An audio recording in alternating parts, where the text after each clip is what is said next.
Once upon a time, many years ago, a little girl lived in the big woods of Wisconsin in a little gray house made of logs. The great dark trees of the big woods stood all around the house, and beyond them were other trees, and beyond them were more trees. As far as a man could go to the north in a day, or a week, or a whole month, there was nothing but woods. There were no houses, there were no roads, there were no people. There were only trees and the wild animals who had their homes among them. Wolves lived in the big woods, and bears, and huge wild cats. Muskrats and mink and otter lived by the streams. Foxes had dens in the hills, and deer roamed everywhere. To the east of the little log house, and to the west, there were miles upon miles of trees, and only a few little log houses scattered far apart in the edge of the big woods.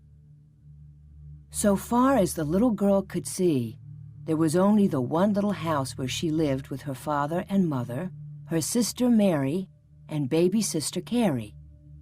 A wagon track ran before the house, turning and twisting out of sight in the woods where the wild animals lived, but the little girl did not know where it went, nor what might be at the end of it. The little girl was named Laura, and she called her father Pa and her mother Ma. In those days and in that place, children did not say father and mother, nor mama and papa as they do now. At night, when Laura lay awake in the trundle bed, she listened and could not hear anything at all but the sound of the trees whispering together. Sometimes, far away in the night, a wolf howled. Then he came nearer and howled again. It was a scary sound. Laura knew that wolves would eat little girls, but she was safe inside the solid log walls. Her father's gun hung over the door, and good old Jack, the brindle bulldog, lay on guard before it. Her father would say, "Go to sleep, Laura. Jack won't let the wolves in." So Laura snuggled under the covers of the trundle bed close beside Mary and went to sleep. One night, her father picked her up out of bed and carried her to the window so that she might see the wolves. There were two of them sitting in the front of the house. They looked like shaggy dogs. They pointed their noses at the big bright moon and howled. Jack paced up and down before the door, growling. The hair stood up along his back, and he showed his sharp, fierce teeth to the wolves. They howled, but they could not get in. The house was a comfortable house. Upstairs, there was a large attic, pleasant to play in when the rain drummed on the roof. Downstairs was the small bedroom and the big room. The bedroom had a window that closed with a wooden shutter. The big room had two windows with glass in the panes, and it had two doors, a front door and a back door. All around the house was a crooked rail fence to keep the bears and the deer away. In the yard in front of the house were two beautiful big oak trees. Every morning, as soon as she was awake, Laura ran to look out of the window. And one morning she saw in each of the big trees a dead deer hanging from a branch. Pa had shot the deer the day before, and Laura had been asleep when he brought them home at night and hung them high in the trees so the wolves could not get the meat. That day, Pa and Ma and Laura and Mary had fresh venison for dinner. It was so good that Laura wished they could eat it all. But most of the meat must be salted and smoked and packed away to be eaten in the winter. For winter was coming, the days were shorter, and frost crawled up the window panes at night.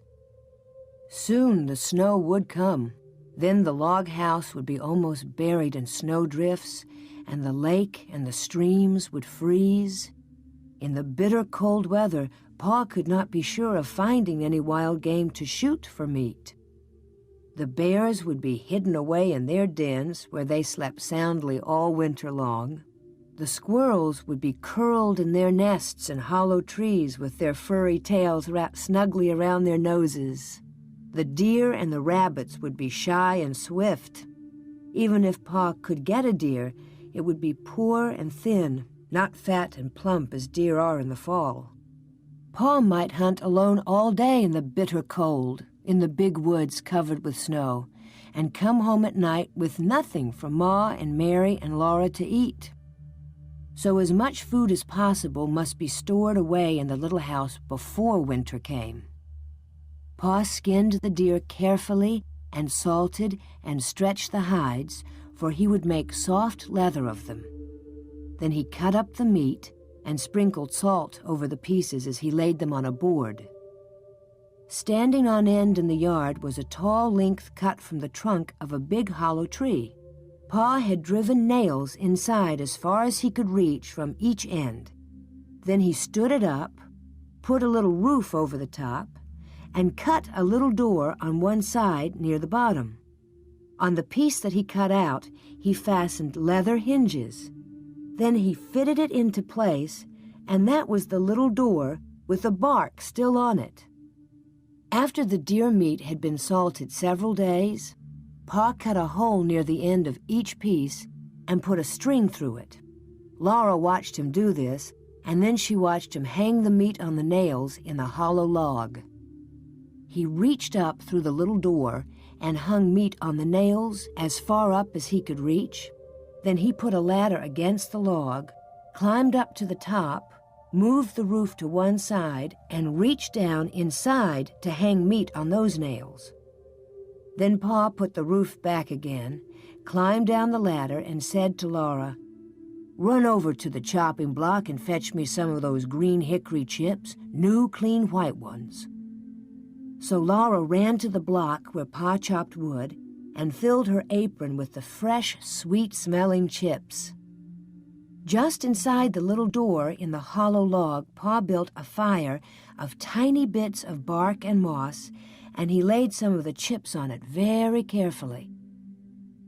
Instead of burning quickly, the green chips smoldered and filled the hollow log with thick, choking smoke.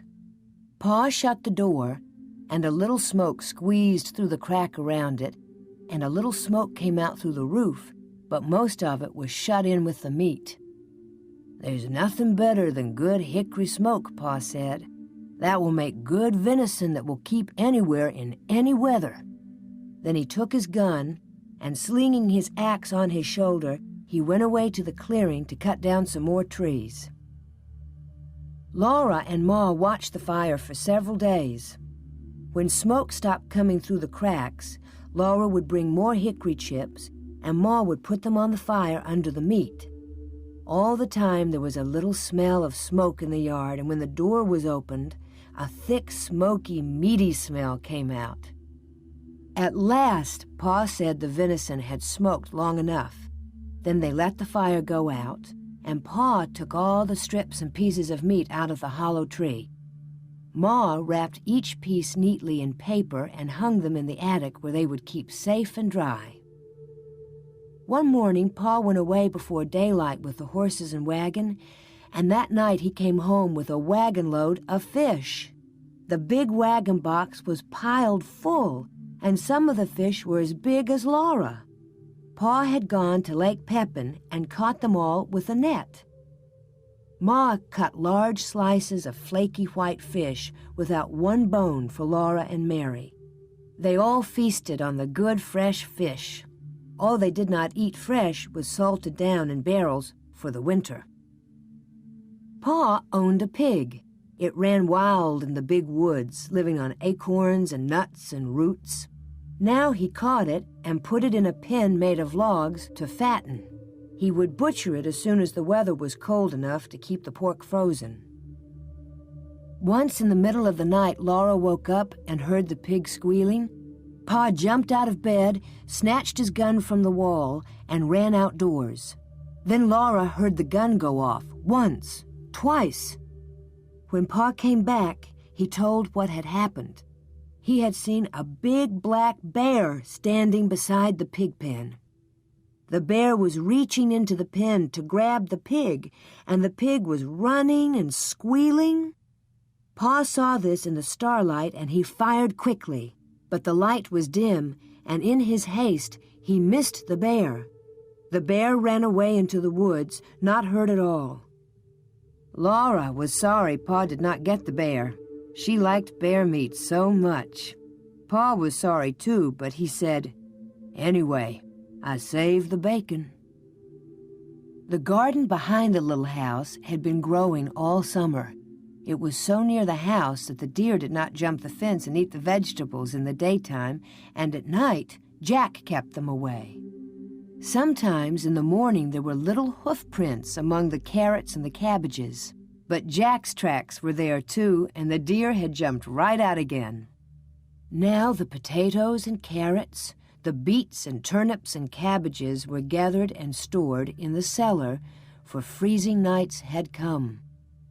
Onions were made into long ropes, braided together by their tops, and then were hung in the attic beside wreaths of red peppers strung on threads. The pumpkins and the squashes were piled in orange and yellow and green heaps in the attic's corners. The barrels of salted fish were in the pantry, and yellow cheeses were stacked on the pantry shelves. Then one day, Uncle Henry came riding out of the big woods. He had come to help Pa butcher. Ma's big butcher knife was already sharpened, and Uncle Henry had brought Aunt Polly's butcher knife. Near the pig pen, Pa and Uncle Henry built a bonfire and heated a great kettle of water over it. When the water was boiling, they went to kill the hog. Then Laura ran and hid her head on the bed and stopped her ears with her fingers so she could not hear the hog squeal. "It doesn't hurt him, Laura," Pa said. "We do it so quickly." But she did not want to hear him squeal. In a minute, she took one finger cautiously out of an ear and listened. The hog had stopped squealing. After that, butchering time was great fun. It was such a busy day with so much to see and do. Uncle Henry and Pa were jolly, and there would be spare ribs for dinner, and Pa had promised Laura and Mary the bladder and the pig's tail. As soon as the hog was dead, Pa and Uncle Henry lifted it up and down in the boiling water till it was well scalded. Then they laid it on a board and scraped it with their knives, and all the bristles came off. After that, they hung the hog in a tree, took out the insides, and left it hanging to cool. When it was cool, they took it down and cut it up. There were hams and shoulders, side meat and spare ribs and belly. There was the heart and the liver and the tongue and the head to be made into head cheese and the dishpan full of bits to be made into sausage. The meat was laid on a board in the back door shed, and every piece was sprinkled with salt. The hams and the shoulders were put to pickle and brine, for they would be smoked, like the venison in the hollow log. "You can't beat hickory-cured ham," Pa said. He was blowing up the bladder.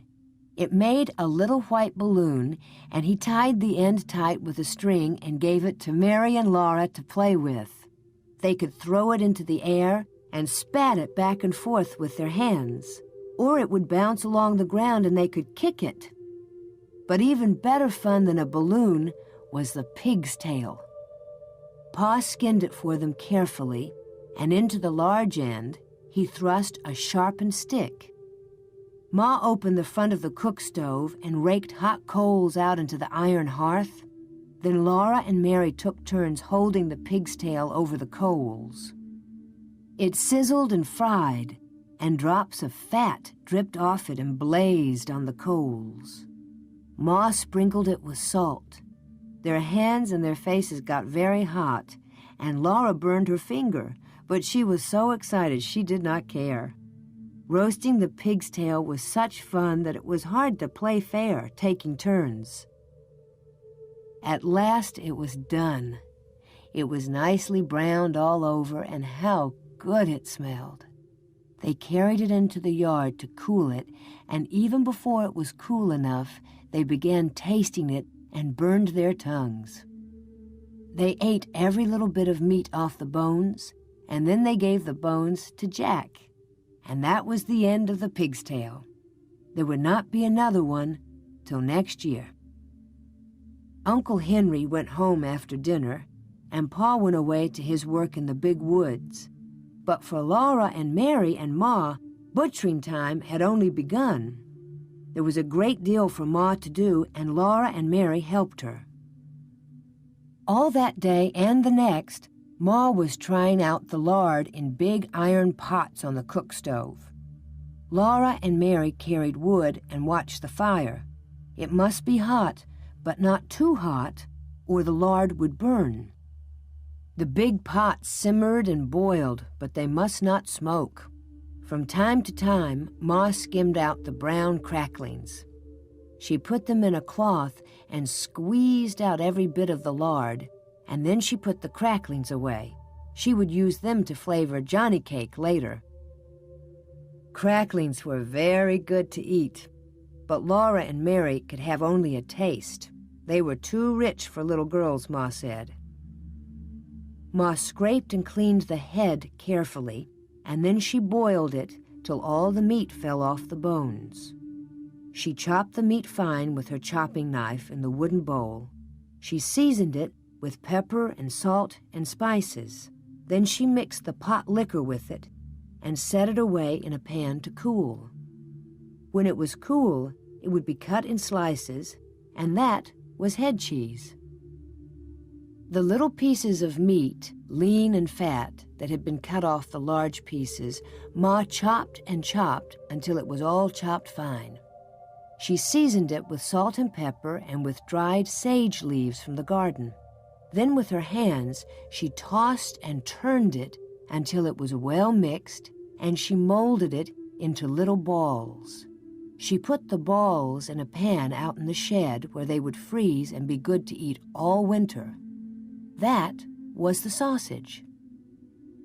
When butchering time was over, there were the sausages and the head cheese, the big jars of lard, and the keg of white salt pork out in the shed, and in the attic hung the smoked hams and shoulders. The little house was fairly bursting with good food stored away for the long winter. The pantry and the shed and the cellar were full, and so was the attic. Laura and Mary must play in the house now, for it was cold outdoors, and the brown leaves were all falling from the trees. The fire in the cook stove never went out. At night, Pa banked it with ashes to keep the coals alive till morning. The attic was a lovely place to play. The large, round-colored pumpkins made beautiful chairs and tables. The red peppers and the onions dangled overhead. The hams and the venison hung in their paper wrappings, and all the bunches of dried herbs, the spicy herbs for cooking and the bitter herbs for medicine, gave the place a dusty, spicy smell. Often the wind howled outside with a cold and lonesome sound. But in the attic, Laura and Mary played house with the squashes and the pumpkins, and everything was snug and cozy. Mary was bigger than Laura, and she had a rag doll named Nettie. Laura had only a corncob wrapped in a handkerchief, but it was a good doll. It was named Susan. It wasn't Susan's fault that she was only a corncob. Sometimes Mary let Laura hold Nettie, but she did it only when Susan couldn't see. The best times of all were at night. After supper, Pa brought his traps in from the shed to grease them by the fire. He rubbed them bright and greased the hinges of the jaws and the springs of the pans with a feather dipped in bear's grease. There were small traps and middle-sized traps and great bear traps with teeth in their jaws that Pa said would break a man's leg if they shut onto it. While he greased the traps, Pa told Laura and Mary little jokes and stories, and afterward he would play his fiddle. The doors and windows were tightly shut, and the cracks of the window frames stuffed with cloth to keep out the cold. But Black Susan, the cat, came and went as she pleased day and night through the swinging door of the cat hole in the bottom of the front door. She always went very quickly, so the door would not catch her tail when it fell shut behind her. One night, when Pa was greasing the traps, he watched Black Susan come in, and he said, "There once was a man who had 2 cats, a big cat and a little cat." Laura and Mary ran to lean on his knees and hear the rest. "He had 2 cats," Pa repeated, "a big cat and a little cat. So he made a big cat hole in his door for the big cat, and then he made a little cat hole for the little cat." There Pa stopped. "But why couldn't the little cat," Mary began. "Because the big cat wouldn't let it," Laura interrupted. "Laura, that's very rude. You must never interrupt," said Pa. "But I see," he said, "that either one of you has more sense than the man who cut the 2 cat holes in his door." Then he laid away the traps, and he took his fiddle out of its box and began to play. That was the best time of all.